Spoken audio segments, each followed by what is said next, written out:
A greedy contractor humiliated a 78-year-old veteran in front of everyone at a crowded diner, striking him across the face because the old man refused to sell his lakeside land. The whole room fell silent. No one dared to move. No one dared to speak. The bully grinned, convinced his money and connections made him untouchable in this small Colorado town. But what he didn't know was that the veteran's son, a Navy SEAL on leave, was already on his way home with his loyal K-9 partner by his side.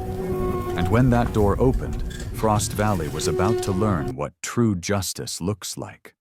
Before we begin, tell us where you're watching from. And if this story touches your heart, please subscribe for more. The morning mist hung low over Frost Valley, wrapping the quiet town in a thin veil of silver. The sun had just begun to climb the pine-dotted hills, spilling amber light over Mirror Lake, where the surface rippled gently beneath the wings of passing ducks. Frost Valley was a town that existed somewhere between yesterday and today. Its people slow to change, its stories whispered through steaming mugs of coffee at the only diner that mattered, Maple Grill. Inside, the scent of bacon and maple syrup floated through the air, mixing with the faint hiss of coffee being poured. The diner itself was old but proud, with red vinyl booths polished by decades of elbows and laughter, chrome counters that reflected the light, and a bell above the door that chimed every time someone came in, like the heartbeat of the place. At the far corner booth sat Henry Wilson, a 78-year-old man whose posture still carried the discipline of his military days. His face was weathered and kind, carved with the years and the wind. A neat white mustache rested above lips that rarely spoke unless there was something worth saying. His blue eyes, faded but clear, held a calm depth, the kind of calm that came from having once faced real chaos. Henry had fought in Vietnam as a radio operator, surviving jungle nights and losing friends, whose names he still whispered when the wind outside grew too quiet. These days, he lived alone in a cabin by Mirror Lake, chopping his own wood, tending to his small garden, and drinking his morning coffee at Maple Grill, where no one dared disturb his ritual. The waitress approached with a smile. Clara Reed, 22, had soft hazel eyes and hair the color of chestnuts, always tied in a messy bun that seemed to defy gravity. She was quick on her feet, polite, and had a warmth that made even the loneliest regulars feel seen. She'd grown up in Frost Valley, left for a short time to attend college, but returned when her mother fell ill. Now she worked double shifts to pay medical bills, her spirit bright even under exhaustion. She admired Henry in quiet ways. The way he folded his napkin, the way he still stood up when an older lady passed by. To her, he was proof that dignity could still exist in small towns that had forgotten what it looked like. "Morning, Mr. Wilson," she said, placing a cup of black coffee in front of him. "Morning, Clara," Henry replied, his voice low, gravelly, yet gentle. "You make it stronger today?" "Just how you like it," she grinned. Outside the window, across the street, Eli Parks adjusted a tripod. He was a vlogger in his late 20s, thin and wiry, with a camera always slung across his chest. His blonde hair peeked from beneath a gray beanie, and his face had that restless eagerness of someone who believed the world could still surprise him. His channel, Wanderlight America, was small but growing, dedicated to finding hidden gems across rural America. Today, his lens had found Maple Grill, and he wanted to capture its small-town charm, unaware that he was about to film something that would shatter that image completely. The bell above the door rang. The chatter dimmed. Derek Holt stepped inside. He was in his 50s, broad-shouldered but gone soft, the kind of strength that had curdled into intimidation.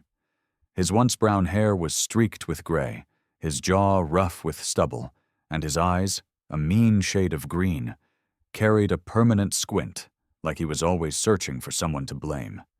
Derek was a contractor, the local face of Morgan Development's latest project, Silver Peaks Resort, a massive lakeside expansion that promised jobs but would devour half the valley's untouched woods. He'd been drinking since early morning, his breath sour with beer. Henry barely looked up. "Morning, Derek," he said evenly. "Morning," Derek muttered, then sat heavily at the counter. But his gaze kept sliding toward Henry, something brewing behind those small eyes. He had been sent, everyone knew it, sent to convince the old man to sell his land by whatever means necessary. After a few minutes, Derek stood, his boots thudding against the linoleum as he crossed the room. "You still sitting on that lake property, old man?" he asked loudly. Conversations around them slowed, spoons clinking softly into silence. Henry folded his newspaper calmly. "Still mine last I checked." Derek smirked. "Shame. Could have made yourself a fortune instead of rotting out there with the squirrels." Henry met his gaze, unflinching. "Some things aren't for sale." There was laughter from a nearby booth. Two men in work coats, Derek's crew. They smirked, feeding his pride. Clara's pulse quickened. She sensed danger the way animals sense storms. "Mr. Holt," she said carefully, stepping closer, "maybe you should have a seat. I'll bring you some coffee." He ignored her. "You think you're better than the rest of us, huh? Sitting on land other people could use. You're holding up progress, Wilson." Henry exhaled slowly. His hand trembled slightly, not from fear, but from the ache in his joints.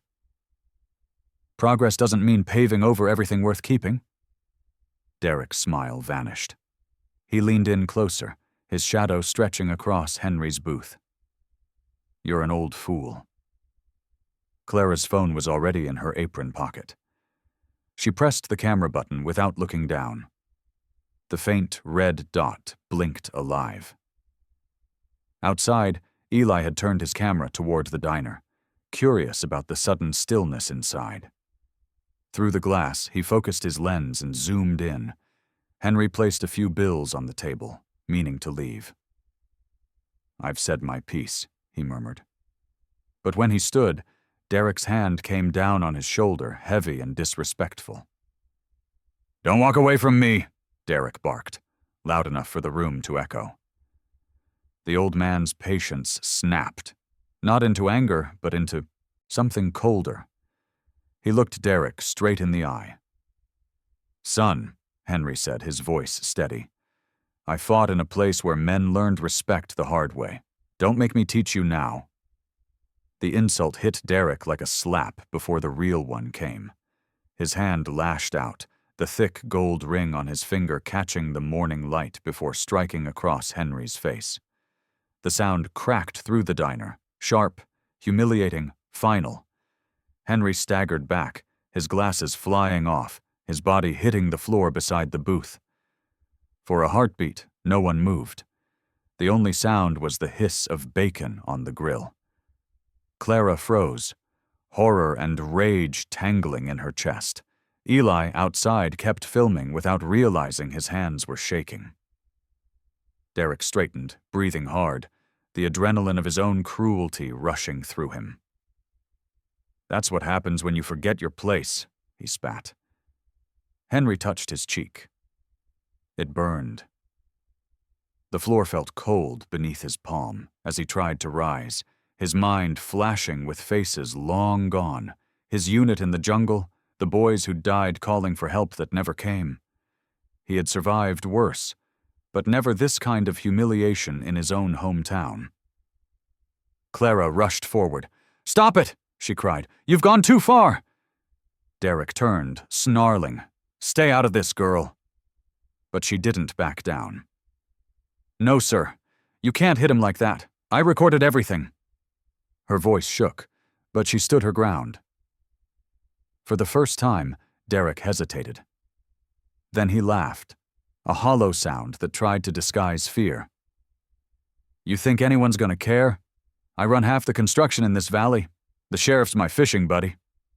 Henry, still on the ground, managed a faint smile through the sting of pain. Then you'd better pray your buddy's stronger than the truth. Outside, Eli finally understood what he had captured. The lens framed Henry on the floor, Clara standing between him and the bully, sunlight flooding through the window like judgment. Inside, silence stretched. Then the bell above the door chimed softly as a gust of cold air slipped in from the valley. Somewhere beyond those glass windows, change was already coming. None of them knew it yet, but that single slap would ripple across Frost Valley, toppling more than just one man's pride. It would bring to light everything rotten buried beneath its frozen soil. The bell above the door gave a faint metallic ring, a sound so ordinary that no one in Maple Grill could have imagined what it would mean. The morning sun, climbing higher over Frost Valley, poured through the diner's windows, cutting through the smoke of burned bacon and the silence left hanging after the slap. Derek Holt was still standing over Henry Wilson, breathing hard, a smirk twisting his thick lips, when the door opened and the light behind it framed a tall figure. Nathan Wilson, 36, stood in the doorway. He was a man forged by war and solitude, with the look of someone who had spent too many years scanning horizons for threats that never stopped coming. His dark brown hair was trimmed short, flecked with gray near the temples. His face, angular and lean, bore faint scars along the jawline, one from shrapnel, another from the kind of life that never let him rest. His eyes were a piercing steel blue, the same color as his father's once were, but colder now, sharpened by deserts and loss. His olive-green jacket, worn and dusty from travel, carried the patch of the United States Navy SEALs on one shoulder. Boots caked with mud whispered across the diner floor as he stepped inside. Beside him padded a German shepherd, Rex, 6 years old, all muscle and discipline. His coat was deep black with tan markings along the chest and muzzle. His ears stood alert, eyes locked on every movement. There was something in the dog's poise, an intelligence that made him seem more soldier than animal. He wore a faded tactical harness with the tag K9 retired. Once, he and Nathan had served together in Afghanistan, tracking explosives through desert villages. A single explosion had ended Rex's career, shrapnel tearing his leg but not his loyalty. Nathan had fought tooth and nail to bring him home, and ever since, the two had been inseparable. Two soldiers without a war, carrying the same ghosts. Nathan's gaze moved from the crowd to the booth where his father was struggling to rise. Henry's glasses were cracked on the floor, his cheek already bruising, his pride more wounded than his body. Clara was kneeling beside him, trembling but defiant, while Derek Holt loomed nearby like a caricature of power. For a long moment no one spoke. The air itself seemed to shrink. Nathan's voice, when it came, was quiet but sharp enough to cut glass. "Dad?" Henry blinked, dazed. When his eyes focused and saw the silhouette before him, something broke inside him, a mixture of relief and shame. "Nathan, you shouldn't be here." "I saw the video," Nathan said simply. "You didn't think I'd stay away after that, did you?" Derek turned toward the newcomer, annoyance flickering across his flushed face. "Who the hell are you supposed to be?" he barked, though his voice wavered under the weight of something he couldn't name. Nathan didn't answer. He knelt beside his father, one knee on the tile, and lifted. Henry carefully, his movements precise, efficient, muscle memory born from battlefield triage. His fingers brushed the bruise along Henry's jaw. His jaw tightened. "You okay?" Henry nodded faintly. "It's just a bruise. Pride hurts more." "Then he hit the wrong thing," Nathan said softly, standing. Rex moved a few steps forward, positioning himself between Nathan and Derek. The low, controlled growl that rose from his chest was almost inaudible, but made every hair in the room stand on end. Derek stepped back instinctively, as if his body knew something his ego didn't. "Get your mutt away from me," he snapped. Nathan's eyes didn't leave him. "He's better trained than you are," he said, voice level. "He only bites when ordered." The remark drew a nervous laugh from one of the onlookers, quickly silenced by the tension. Clara, still shaking, kept her phone steady, filming without daring to move. Behind the counter, Howard Gleason, the diner's manager, hovered uselessly, his narrow face pale. In his late 40s, balding, with a permanent stoop that came from years of avoidance, Howard was the kind of man who survived by never taking sides. He wiped the same spot on the counter over and over, mumbling, "Let's not make trouble, folks. No need for the police." "The police?" Nathan interrupted, his gaze snapping toward him. "You mean Sheriff Beckett?" His tone dripped with contempt. "I know his type." The name made Derek flinch, confirming what Nathan already suspected. There was no justice to be found in Frost Valley's badge. Henry placed a hand on his son's arm. "Let it go, Nate. It's not worth it." Nathan turned to his father. "Not worth it? He hit you." His voice cracked slightly, the first sign of emotion beneath the steel. "You fought for this country, and some drunk contractor thinks he can use you as a punching bag in front of a crowd?" He looked around, his glare sweeping over the silent witnesses. "And none of you thought to stop him?" A few people looked away. Shame burned quietly in the corners of the diner. Derek puffed out his chest, trying to reclaim control. "You don't know who you're talking to, boy. I run construction for this whole valley. You and your old man—" "Don't finish that sentence," Nathan said, his voice dropping low. The stillness that followed wasn't theatrical. It was lethal. Rex mirrored his stance, muscles tensed but unmoving. Clara took a cautious step forward. "Nathan, please," she whispered. "Don't do something you'll regret." He turned slightly toward her, softening for a moment. "Thank you, Clara," he said. "You did more than anyone else here. You stood up." His words made her eyes glisten, a small flicker of courage igniting amid fear. Derek shifted uncomfortably, trying to mask his unease. "You think you can scare me because you brought your dog?" Nathan took a slow step forward, close enough that their faces were inches apart. "No," he said. "I don't need to scare you. You already did that to yourself." Derek's mouth opened, but no words came. Behind him, his crew pretended to check their phones. Henry's voice, calm but firm, broke the silence. "Nathan, that's enough." Nathan drew a breath, eyes still locked on Derek.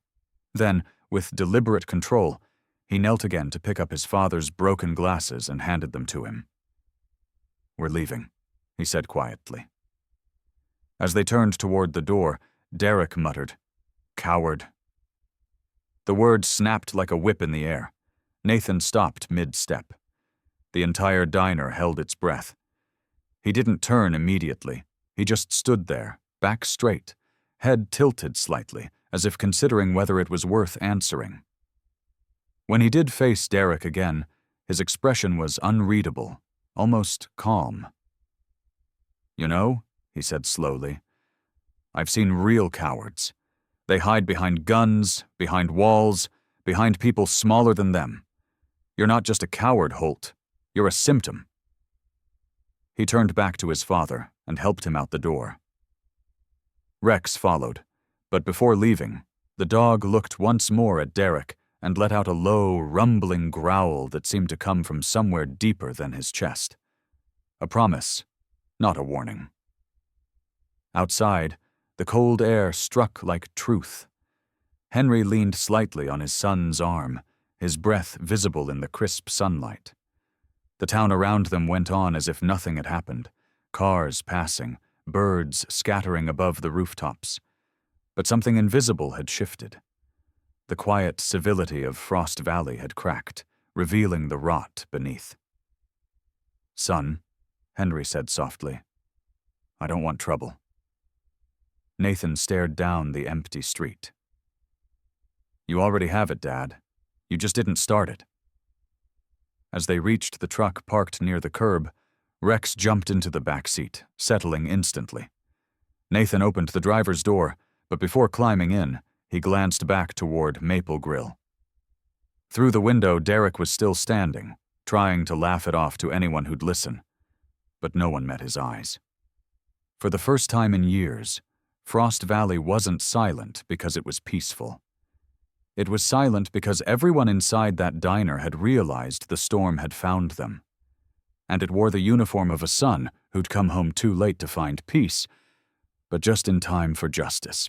The afternoon sun had begun to fade, laying a copper glow over Frost Valley, as if the town itself were holding its breath. Henry sat in the small living room of his cabin by Mirror Lake, an old wood stove crackling quietly nearby. His cheek was still bruised from the morning, the color deepening to purple, though his spirit remained steady. Nathan stood by the window, one arm resting on the frame, his gaze fixed on the tree line beyond. Rex lay beside the door, ears twitching at every sound, a silent guardian who never truly rested. The distant crunch of tires on gravel broke the stillness. Nathan's head turned first.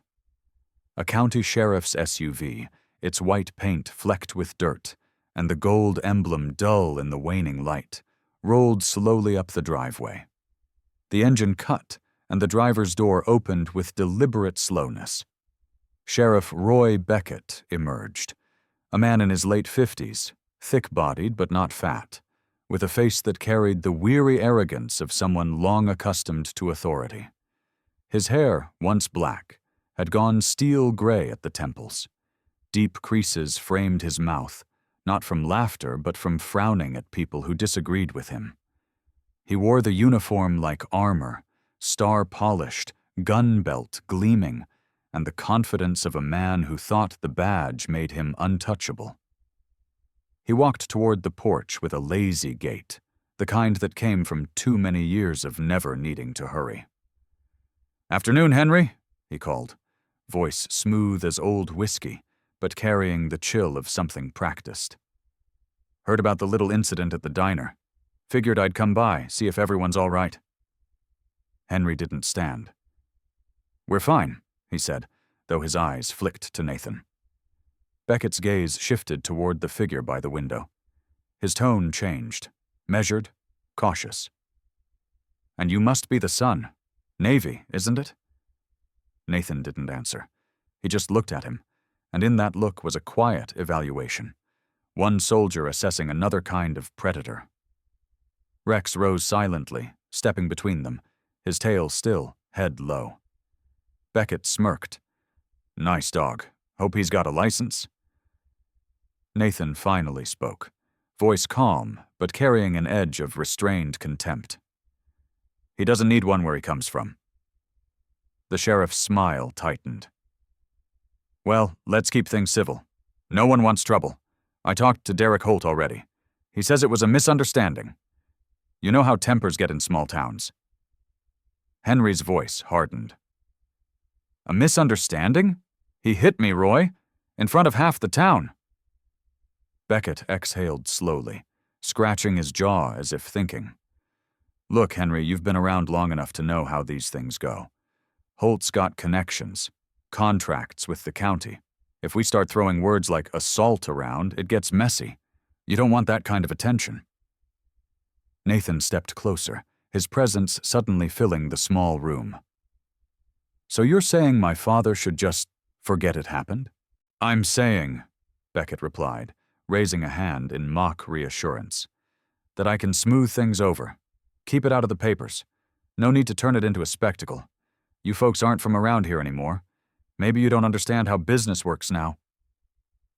Nathan's expression didn't change, but something cold flickered in his eyes. "I understand perfectly," he said quietly. "You're on Holt's payroll." The sheriff's eyes narrowed. Watch your tone, son. Or what? Nathan's voice dropped to a whisper, but it carried the sharpness of a blade. You'll write me a ticket? Or maybe lose the footage that proves your friend assaulted a 78-year-old veteran? For the first time, Beckett's confidence faltered. He shifted on his feet, the color rising in his face. What footage? Nathan didn't blink. The one everyone's seen by now.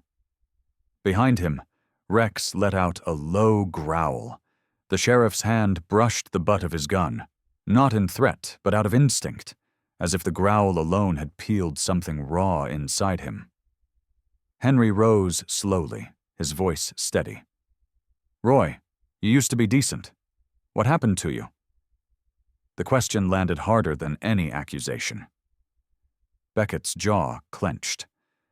You think you know me, Henry, but this town runs on deals. Always has. You just never noticed because you were too busy being a hero. Nathan stepped between them. I'll make this simple, he said. You walk out that door, and we forget this conversation happened. You come back here again without a warrant, and you'll be dealing with federal jurisdiction. Understood? The sheriff gave a short, derisive laugh. Federal? You think anyone up in D.C. cares about Frost Valley? They will, Nathan said, once I send them the video. Beckett's smile vanished.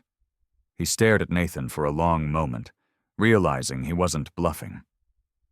Finally, he tipped his hat slightly, though the gesture held no respect. Have it your way, Wilson. But take some advice. People who dig too deep in this town tend to disappear.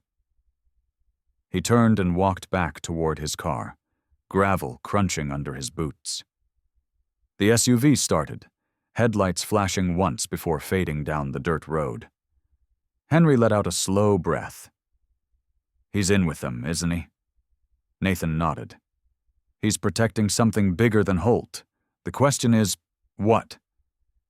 That night, while his father slept, Nathan sat at the kitchen table, laptop open, the glow reflecting off his eyes. He played the diner video again. The slap, the silence, the faces frozen in fear. Then he uploaded it to a secure drive, encrypted and sent to an old contact, Special Agent Mark Reyes, NCIS, a man Nathan had served with overseas. Reyes was in his 40s, lean and disciplined, the kind of agent who never stopped chasing the truth, even when it bit back. Nathan's message was brief. Possible corruption link between local law enforcement and Morgan Development, evidence attached. Keep this quiet until verified. He hit send. The file disappeared into the ether. The following morning, Clara Reed burst through the cabin door, breathless, her hair tangled, eyes wide with panic. Her apron was gone, replaced by a worn denim jacket too large for her frame. They came to my house, she gasped. 2 men said I needed to delete the video or they'd make sure I never worked again. I ran out the back. Henry stood immediately, alarmed. Nathan guided her inside, locking the door behind her. Did you see who they were? One of them worked for Derek. The other, I think he was from the sheriff's office. Her voice trembled. I didn't know where else to go. You did the right thing, Nathan said. His tone was steady, commanding. He poured her a glass of water, set it in her shaking hands. You'll stay here for now. Rex sat beside her, sensing her fear, pressing his head gently against her knee. She managed a small, tearful smile, stroking the dog's fur. He's beautiful, she whispered. He's family, Nathan said simply. Henry looked at his son, his expression torn between pride and worry. You're stirring up a hornet's nest, Nathan. Good, Nathan replied, eyes hard. It means we're getting close to the Queen. Outside, the wind swept across the lake, rippling its silver surface. Somewhere beyond the trees, headlights glimmered faintly, watchers in the distance, waiting for orders. The Wilson cabin, once a place of quiet retirement, had become a line drawn in the sand. And behind that line now stood 3 people and a dog, each of them, in their own way, unwilling to bow to the shadow of the sheriff. The morning after Sheriff Beckett's visit, Frost Valley felt different. A layer of frost shimmered across the rooftops, but the real chill came from people's eyes, the way they avoided one another on Main Street, their whispers quieter than usual. The kind of silence that settled when fear had moved in and unpacked its bags. Outside the Maple Grill, the "Closed for repairs" sign hung crooked on the glass door, though everyone knew it wasn't broken plumbing that kept it shut. Inside, the walls still remembered the sound of the slap that had split the town in half. By noon, the gossip had spread to every porch, every coffee counter, every bar stool. To some, Henry Wilson was a stubborn old man standing in the way of progress.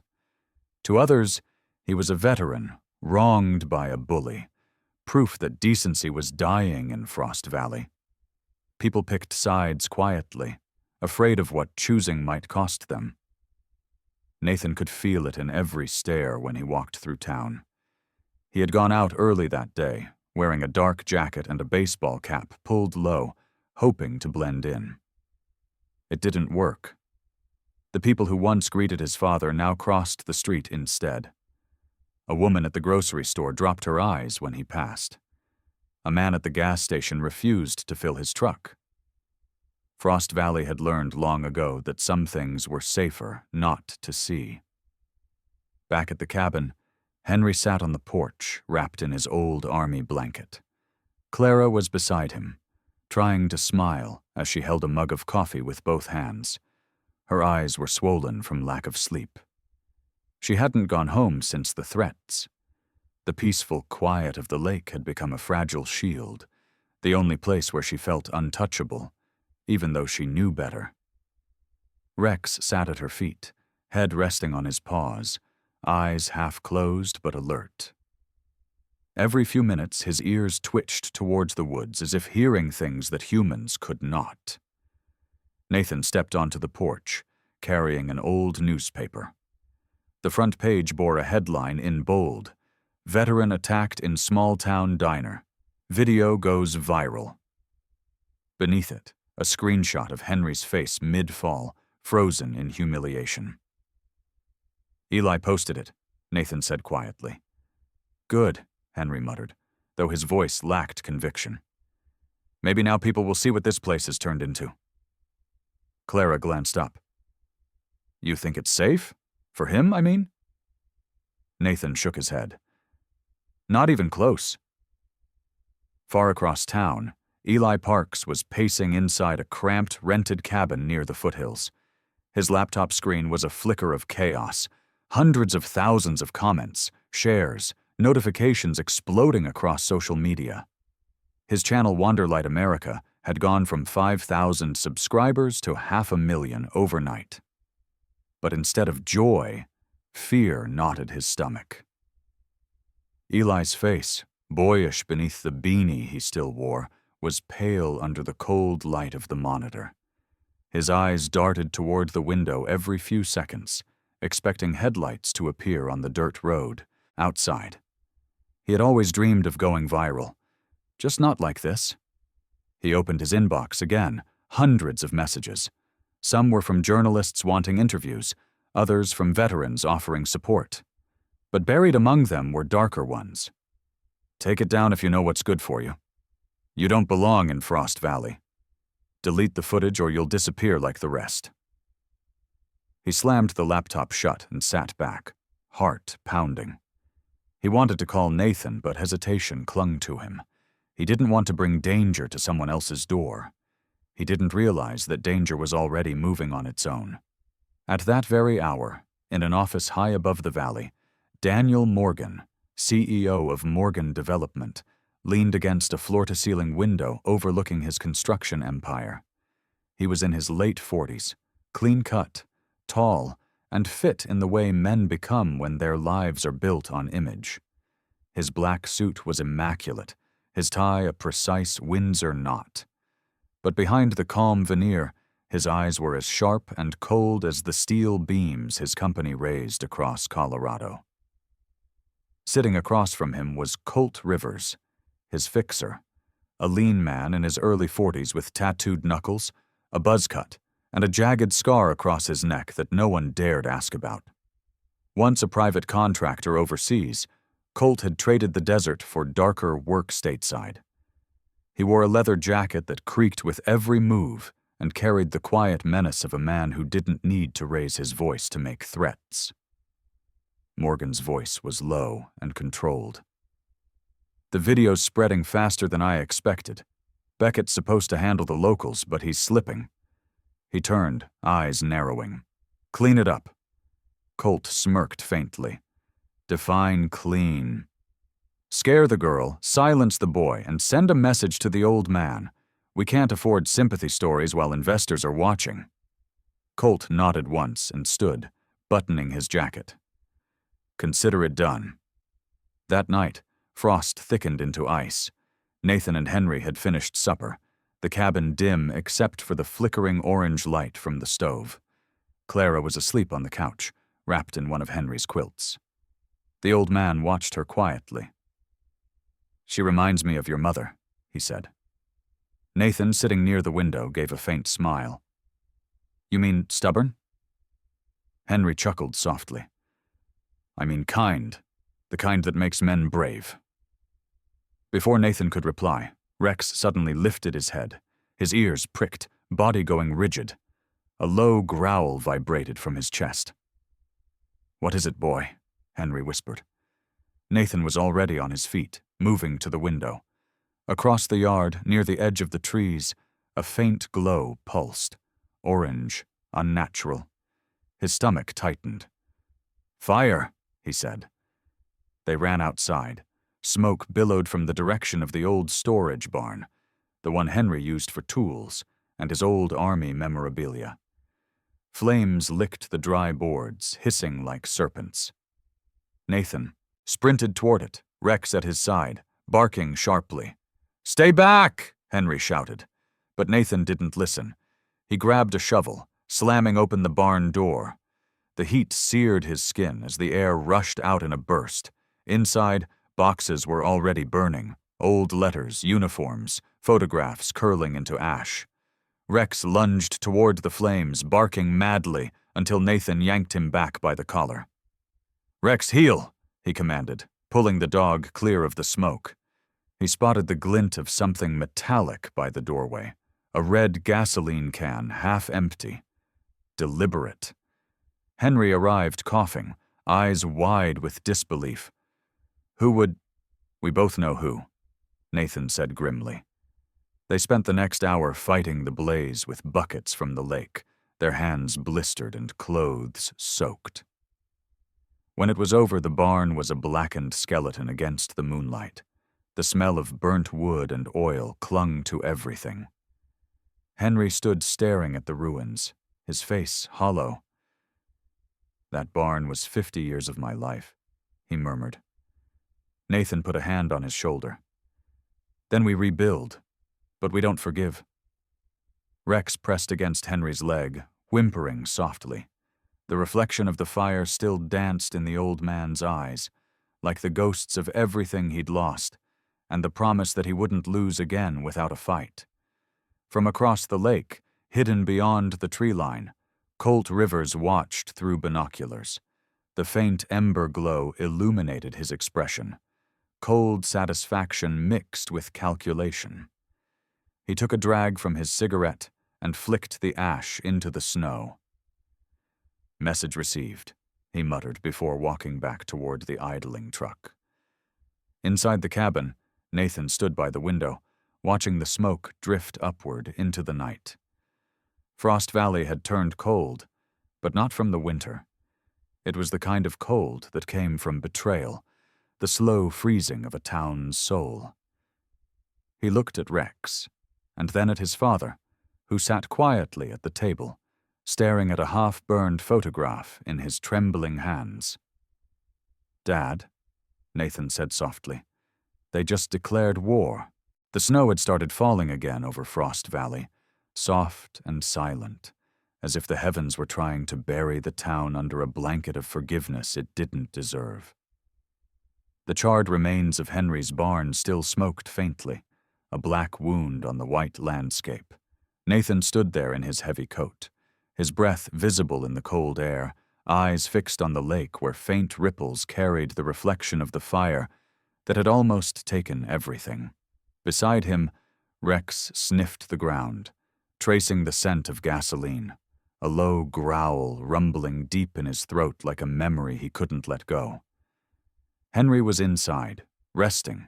His body had grown tired, his spirit older, but his silence said more than words ever could. Nathan's phone vibrated. The number was unfamiliar. He hesitated, then answered. A woman's voice came through, low and strained. "Mr. Wilson, you don't know me, but I think we need to talk. Tonight. Alone." "Who is this?" "Someone who's been living with the devil," she said, her voice trembling slightly. "And I'm done pretending I don't see his horns." Then the line went dead. That night, Nathan drove into town under a sky heavy with snow clouds. Frost Valley's main street was nearly deserted. Only a few neon signs blinked weakly through the fog. He parked near the old church on Birch Lane, its stained glass windows glowing dimly from the inside. He told no one where he was going, not even Henry. Rex sat in the passenger seat, restless, as if sensing that something dangerous waited beyond the door. Inside the church, the smell of old wood and candle wax filled the air. At the far pew, a woman sat with her hands clasped tightly in her lap. Margaret Beckett was in her early 50s, tall and graceful but worn by years of pretending to be someone's shadow. Her auburn hair was streaked with gray, pinned neatly at the back of her head. Her skin was pale, almost translucent in the candlelight, and her eyes, an intelligent hazel, held both sorrow and resolve. She wore a long, dark coat, buttoned to the neck, the kind that might once have belonged to a teacher or a widow. When Nathan approached, she turned, startled, then relaxed slightly when she saw Rex behind him. "Mrs. Beckett," Nathan said evenly, "you called me." "Yes." Her voice was quiet but clear. "Please, sit. We don't have much time." He slid into the pew across from her, studying her face. She looked like someone who hadn't slept in days. "You said you've been living with the devil," Nathan said. "You mean your husband?" She nodded, eyes downcast. "Roy wasn't always like this. When we first married, he believed in justice. He was poor, stubborn, but good. Then the county started contracting with Morgan Development. Suddenly, money flowed through the sheriff's office like water. Promotions, donations, new trucks.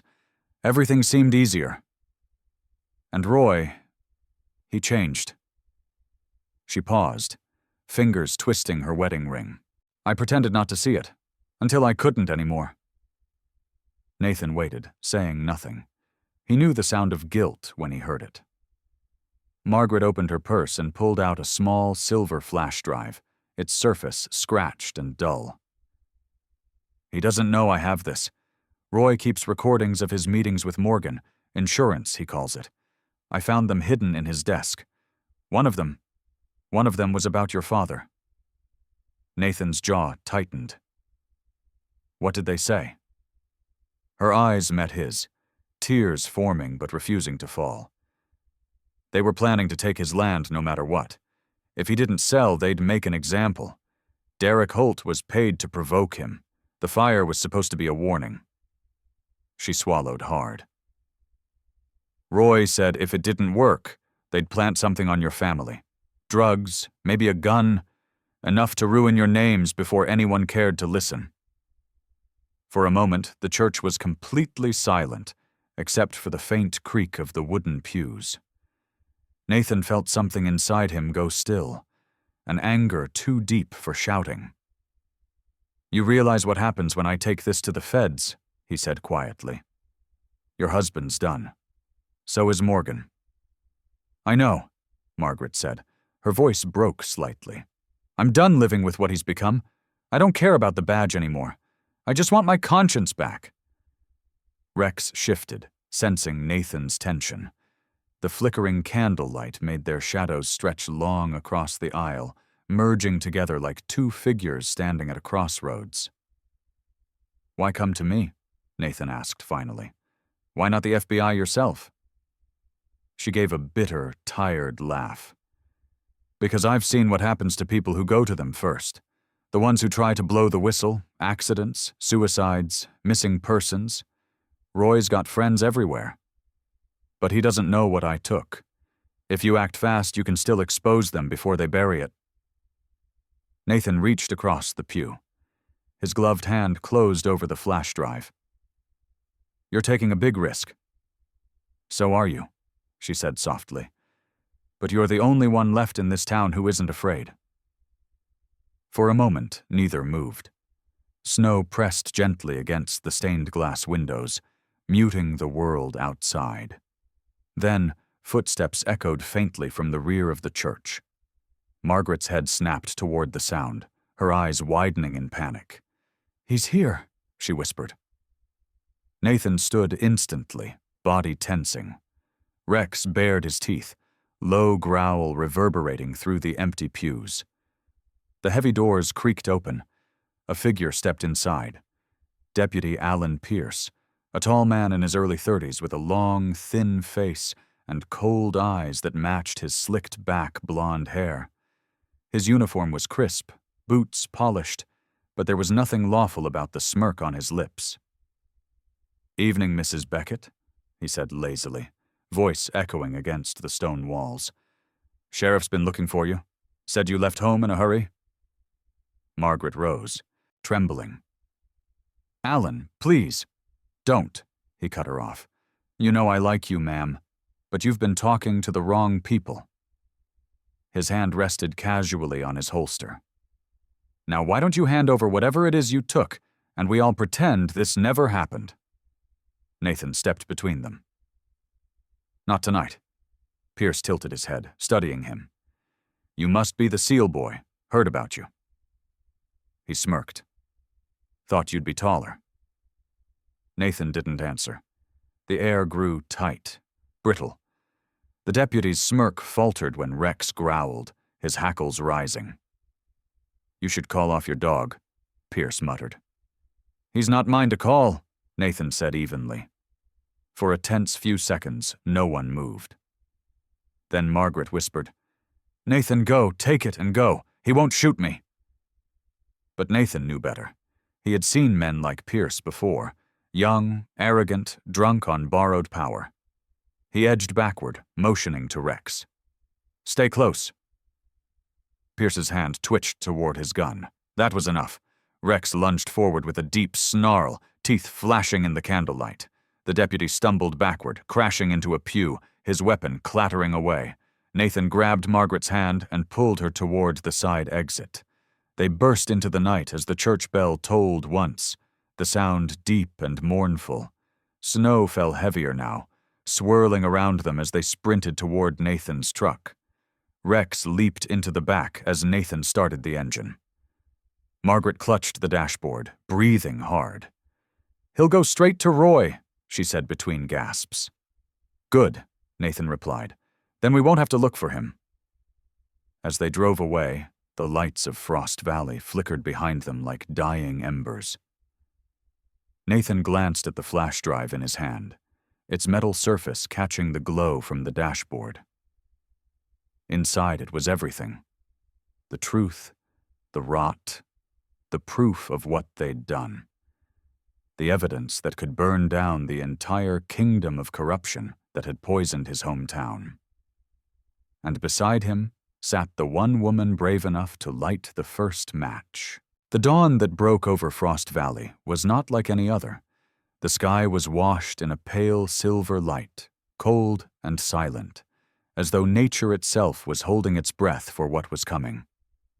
The snow that had blanketed the town for days was undisturbed, until the first black SUV rolled quietly down the empty main road.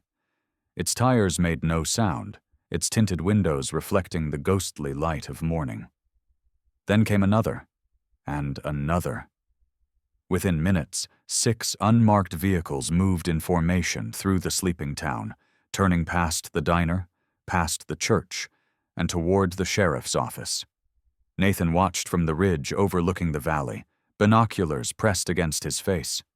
Beside him, Rex crouched in the snow, still as a statue, his breath puffing small clouds into the frigid air.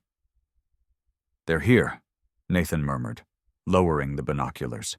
"Silver Dawn is a go." At the foot of the hill, a convoy of federal agents moved with surgical precision. These were not local lawmen with rusted badges. These were professionals. Leading them was Special Agent Isabella Cruz, a woman in her late 30s, with jet black hair pulled into a tight braid that fell down the back of her tactical jacket. Her dark eyes burned with quiet intelligence and focus. Her reputation preceded her, an NCIS liaison with years of experience uncovering corruption in small towns, just like Frost Valley. She stepped out into the cold, her boots crunching against the frost. "No sirens," she said into her earpiece. "No warnings. We do this clean." In another SUV, Agent Dean Holler, a broad-shouldered man with sandy hair and the build of an ex-Marine, double-checked the arrest warrants. Targets confirmed: Daniel Morgan, Sheriff Roy Beckett, Deputy Alan Pierce, and Derek Holt, all tied to the Silver Peaks Development Funds. His voice was calm, efficient, the kind of voice forged in high-pressure raids. Cruz nodded once. "Move." The strike team split, half advanced toward the glass tower that housed Morgan Development.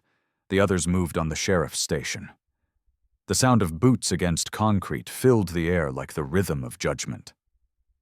Inside his office on the top floor, Daniel Morgan was sipping coffee, his reflection gleaming in the window. He wore a charcoal gray suit, immaculate as always, and spoke into his phone with the calm arrogance of a man who thought he had buried every secret deep enough. "I don't care what the video shows," he said. "By next week the internet will move on. They always do." He froze when the elevator behind him dinged open. The reflection in the window showed 2 dark figures stepping out. "Mr. Morgan," came a firm voice. "NCIS and FBI. You're under arrest for conspiracy, racketeering, arson, and obstruction of justice." Morgan turned slowly. "There must be a mistake," he began, but the agents had already surrounded him. Isabella Cruz stepped forward, badge raised. "No, mistake," she said evenly. "You bought land with blood. It's over." Morgan's smile flickered. "You think you can take me down? My lawyers?" "We'll be joining you shortly," Cruz interrupted. "Read him his rights." As the handcuffs clicked shut, Morgan looked out over Frost Valley, the town he'd planned to own. And for the first time in years, he looked small. Across town, the sheriff's office was buzzing with morning routine when the SUVs pulled up. Roy Beckett stepped out of his office with a steaming mug, half awake, his badge glinting under the flickering fluorescent lights. He saw the black convoy through the blinds, and his hand froze mid-air. "Alan," he called, his voice tight. "You see that?" Deputy Alan Pierce appeared from the back hallway, pale and tense. "Yeah, they're not locals." The front doors burst open. Agents swarmed in. Black jackets, federal insignia shining against the cold light. Beckett's coffee cup slipped from his hand and shattered on the tile. "Sheriff Roy Beckett," Agent Holler announced, stepping forward. "You're under arrest for conspiracy, aiding arson, and federal obstruction." "This is outrageous," Beckett barked, instinctively reaching for his gun, but 3 red laser dots fixed on his chest before he could draw. His breath hitched. "You people don't know what you're doing." Holler didn't blink. "No, Sheriff, we finally do." As Beckett's hands were forced behind his back, Margaret appeared at the doorway, wrapped in her coat, her face pale but resolute. Their eyes met. For a long moment neither spoke. Then Beckett's voice broke through the heavy silence. "It was you." She nodded faintly, tears in her eyes. "I couldn't live with your lies anymore." He looked away, jaw trembling with something between fury and shame. "You just killed me." "No," she whispered, as the agents led him past her. "You did that yourself." Nathan watched it all from the hill, binoculars steady in his hands. He saw Beckett's cruiser door slam shut. He saw Morgan's convoy heading down Main Street. He exhaled slowly, a long, controlled breath that turned white in the freezing air. Rex nudged his arm gently, sensing the shift in his master's mood. Nathan rested a hand on the dog's head. "Good work, partner. It's done." Down at the hospital, Henry Wilson sat upright in bed, an oxygen tube resting against his nose. The sterile white light made his age more visible, every wrinkle a story, every breath a victory. Clara sat nearby, her hand on his arm. She had been there through the fire, through the fear, and now through the aftermath. The door opened quietly. Nathan stepped in, snow still clinging to his coat. Rex padded behind him, nails clicking softly on the linoleum floor. Henry looked up, and for the first time in weeks, a slow smile crossed his face. "It's over, Dad," Nathan said, pulling up a chair. "They've all been arrested. Morgan, Beckett, everyone. The feds took over this morning." Henry's hand trembled slightly as he reached for his son's. "You did it, son." Nathan shook his head. "We did it."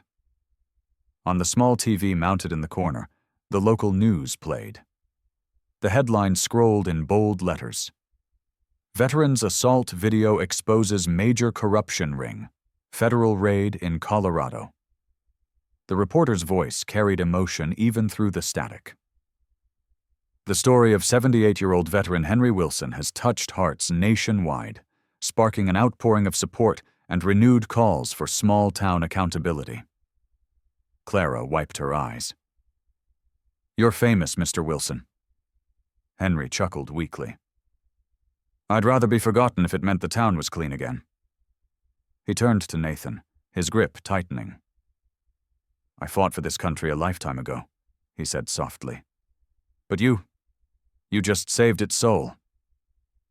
Nathan's throat tightened. He looked at his father, the man who had taught him honor, resilience, and patience, and simply nodded.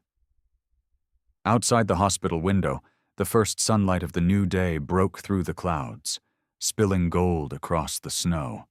The silver dawn had come and gone, and with it, the shadows of Frost Valley finally began to fade.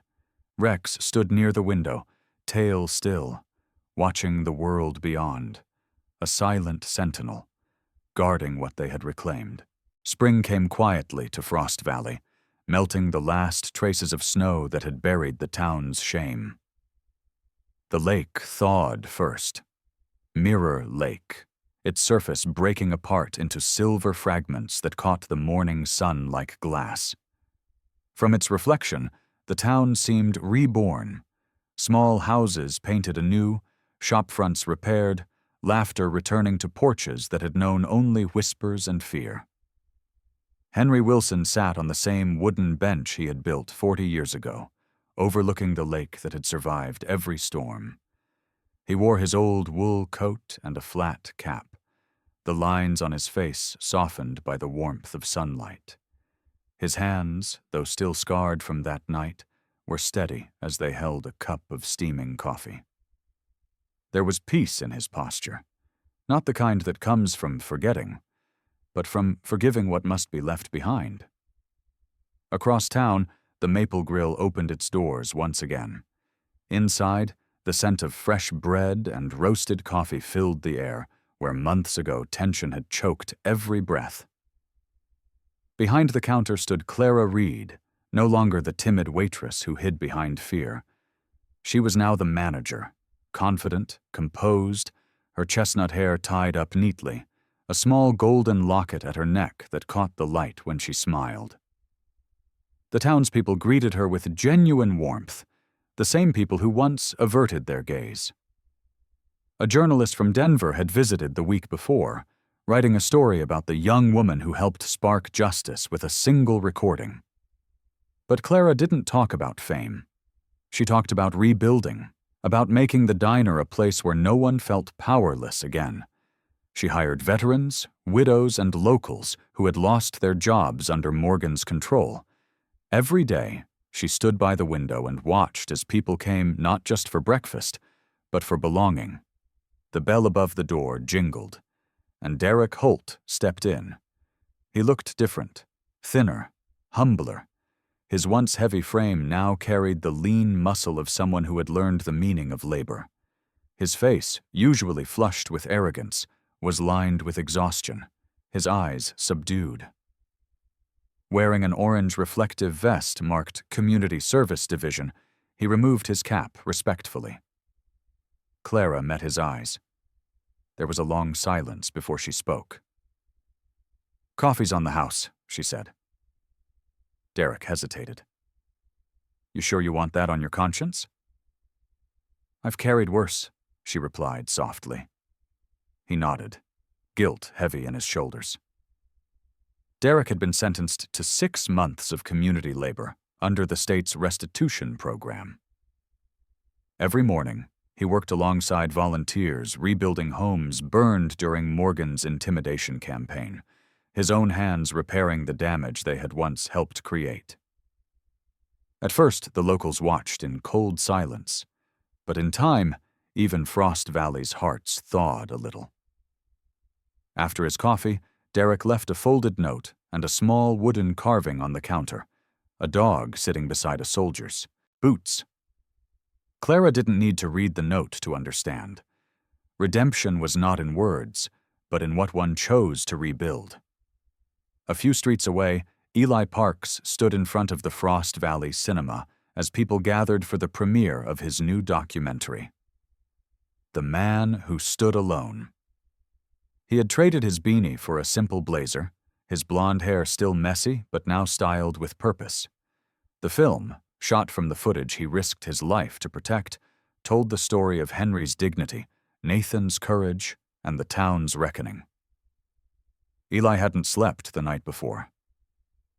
As the lights dimmed, he sat at the back, heart pounding, watching as the audience grew silent at the moment Henry was struck.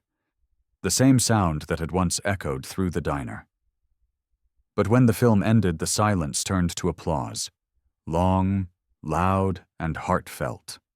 A few people wept openly, others stood, hands over hearts. Afterward, an elderly woman approached him, tears glistening on her cheeks. "My husband was in Vietnam too," she said. "Thank you for reminding this town what bravery looks like." Eli smiled awkwardly, eyes wet. "It wasn't me, ma'am. It was them." He stepped outside after the screening, where Nathan waited beside his truck. The Navy SEAL looked different now, not in uniform, but in a brown flannel jacket, sleeves rolled up, the wind brushing through his short, dark hair. There was a lightness in his stance. The soldier turned sentinel, no longer haunted but grounded.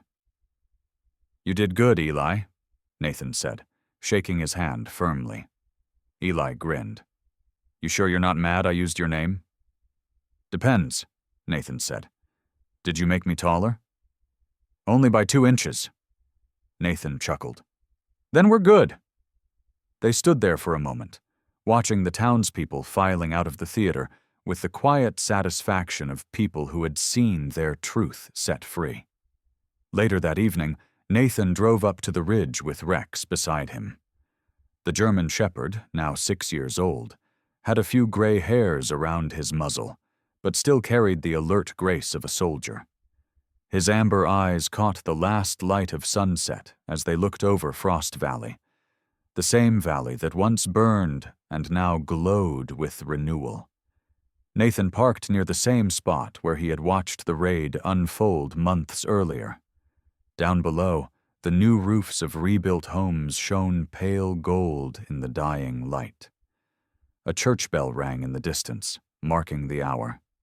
He stepped out, the air cool and filled with the scent of pine and thawing earth. Rex trotted ahead, tail wagging gently, sniffing the air as if making sure the ghosts were gone. Nathan knelt and rested a hand on the dog's neck. "You kept your promise, buddy," he murmured. "You watched over them." Back at the lake, Henry sat with Clara and Eli, the three of them watching the water ripple with the fading light. Henry's voice, though weakened by age, carried a warmth that cut through the chill. "Funny thing about courage," he said. "It's quiet. It's the sound of someone saying, 'No more,' when everyone else stays silent." Clara smiled, her eyes misty. "And sometimes," she added, "it's the sound of a bell ringing in a diner." Henry chuckled softly. "That too." The sun sank lower, the sky awash in hues of amber and rose. Nathan and Rex appeared in the distance, silhouettes against the light. As he walked toward them, Henry felt an unspoken truth settle over him, that justice, like the seasons, always finds its way back, even after the longest winter. When Nathan reached him, he sat beside his father. For a long time, they said nothing. Then Henry spoke quietly, his gaze fixed on the horizon. "You'll stay this time?" Nathan looked out at the lake. "Yeah," he said. "Frost Valley could use a watchdog." Rex barked once, as if agreeing. The three of them, the soldier, the veteran, and the loyal dog, sat together as the golden light spilled across the water. The town below hummed softly with the sounds of life returning. Laughter, conversation, the distant clatter of dishes from the diner. As the last light of day touched the peaks, Frost Valley no longer felt like a place haunted by fear. It felt alive again. The scars remained, yes, but they were proof of survival, not defeat. And when the wind rose from the lake, carrying the scent of pine and coffee, it whispered the quiet truth that Henry, Nathan, and everyone who stood beside them had learned the hard way, that justice is not given, but chosen, one brave act at a time. Sometimes miracles don't arrive as thunder from heaven or flashes of divine light. They come quietly, through the courage of an old soldier, the loyalty of a dog, the kindness of a stranger who refuses to look away. In Frost Valley, justice was not a gift from man, but a whisper from God, reminding us that faith, when joined with action, can still move mountains. Perhaps that's the lesson for us all, that every small act of honesty, every stand against cruelty, is its own kind of miracle. If this story touched your heart, share it with someone who needs to believe that light always returns after the storm. Leave a comment, subscribe, and may God bless and protect everyone watching, today, tomorrow, and in every quiet corner of your life.